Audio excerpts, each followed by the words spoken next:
Hi again. This is part 2 of the chapter on theosophy in John Karel von Baalen's The Chaos of Cults. This subsection is entitled Man, Whence, What, Whither. This conception of the world makes room for the countless reincarnations of millions of human souls as taught by theosophy. Man is said to be a divine fragment, the divinity becoming patent or patent, and his ultimate destiny is to return to God, that is, the impersonal it. He attains to this goal, the Buddhist nirvana, only through a process of evolution, calling for many incarnations. The idea of reincarnation, itself of ancient Hindu origin, has been civilized insofar as theosophists do not teach that a man may be reborn as an animal, as was the teaching of the East. Nevertheless, it was not introduced by the authors of philosophy, or rather theosophy, Madame Blavatsky and Colonel Alcott, until after their journey to India. At first, they considered reincarnation exceptional. Since 1882, however, this purged Hindu idea has become the pearl doctrine of theosophy. The actual number of incarnations for each monad is not far short of 800, says A.P. Sinnott, an Englishman to whom Madame Blavatsky wrote many letters and an author of theosophical literature. In speaking of man's bodies, theosophy becomes bewildering. Man has a natural body, which is made up of 4 different and separable portions and is subject to death. Man has further a spiritual body. This is made up of 3 separable portions, each portion belonging to one of and separating off the 3 persons in the Trinity of the human spirit. Let us consider the natural body. The natural body of theosophic speculation consists of a physical body with its etheric double and an astral body and a mental body. These bodies occupy the same space, just as the space in a bowl can be occupied by a sponge and by water that fills it, because the latter grade of matter interpenetrates the former. The physical is the body of activity, the astral the body of emotions, the desire body, the mental body is the body of thought. In sleep and in trance condition, man leaves his physical body, and in his astral and mental bodies dwells in the astral world. Here theosophy reveals its kinship to Spiritism. We have seen that, according to Spiritists, a medium's subconscious mind gets into contact with the spirit world through telepathy and clairvoyance. According to Theosophists, it is the man himself who leaves the physical body and visits the astral plane.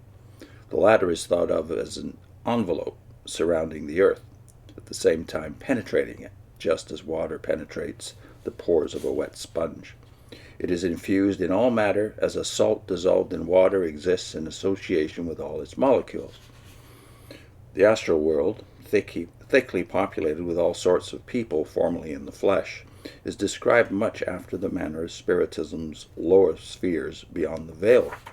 While man in his astral body visits the astral world, the etheric double of the dual physical body may be abused by a disembodied entity living in the astral world to reestablish his connection with the physical.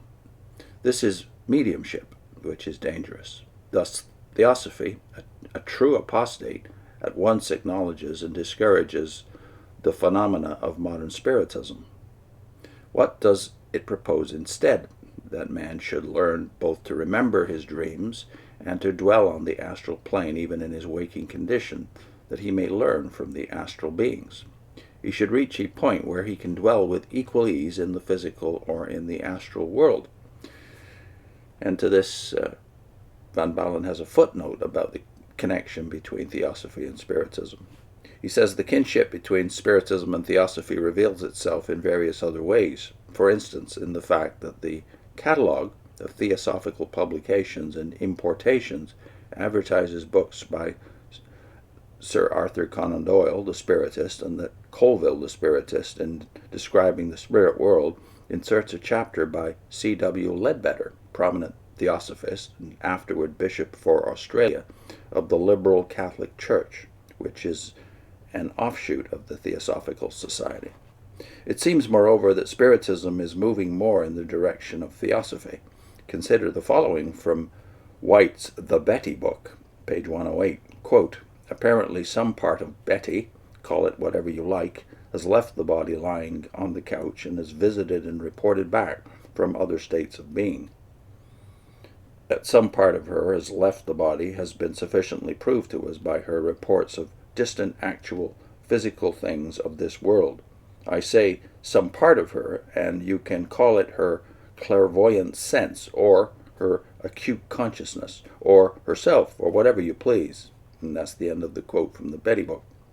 And then in the note still, von Baalen says, for the close relationship of Freemasonry to Theosophy, consult William J. Whalen in his book Christianity and American Freemasonry, published in 1958.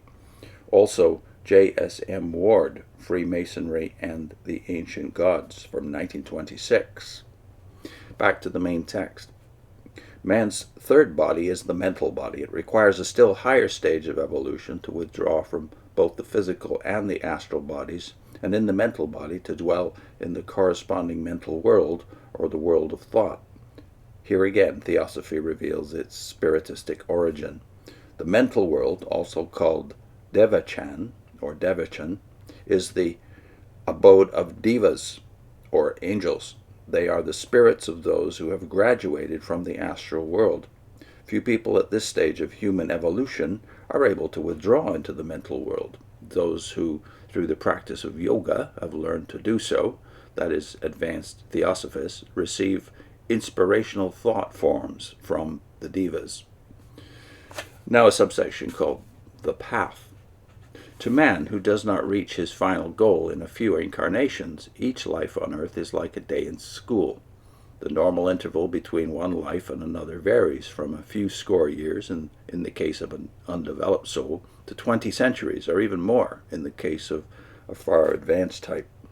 Meanwhile, he first pays the price of every uncontrolled passion and appetite of the ignoble sort in the astral world.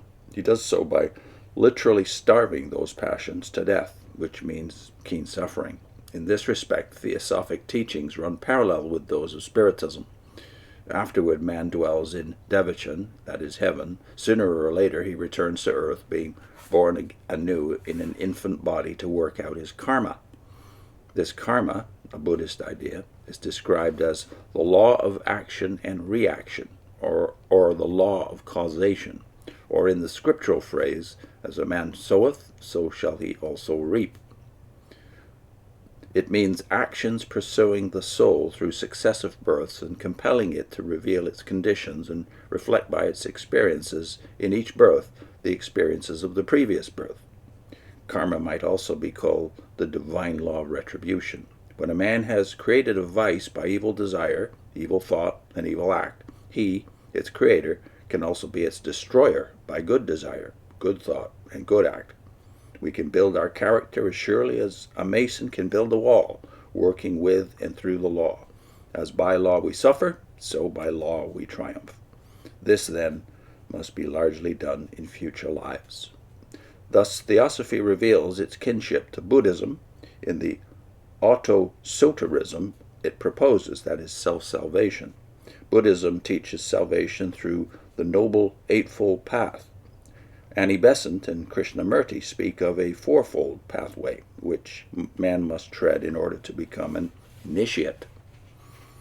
For advanced theosophists, however, the system has a shortcut to perfection in the practice of yoga, that is, meditation, holding the breath, and similar exercises.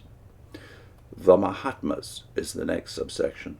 Even the merest outline of theosophy should not fail to refer to the Mahatmas, beings of the greatest importance to the system. They parade also under the names of masters, adepts, initiates, the Great White Lodge, the occult hierarchy, the Brotherhood of Teachers. Mrs. Besant, that is Annie Besant, is credited with the saying, quote, "If there are no masters, then the Theosophic Society is an absurdity." End of quote. They are, in the literature, the finished products of human evolution, divine men made perfect. Sinnott says that they are as far above ordinary mankind as man is above the insects of the fields.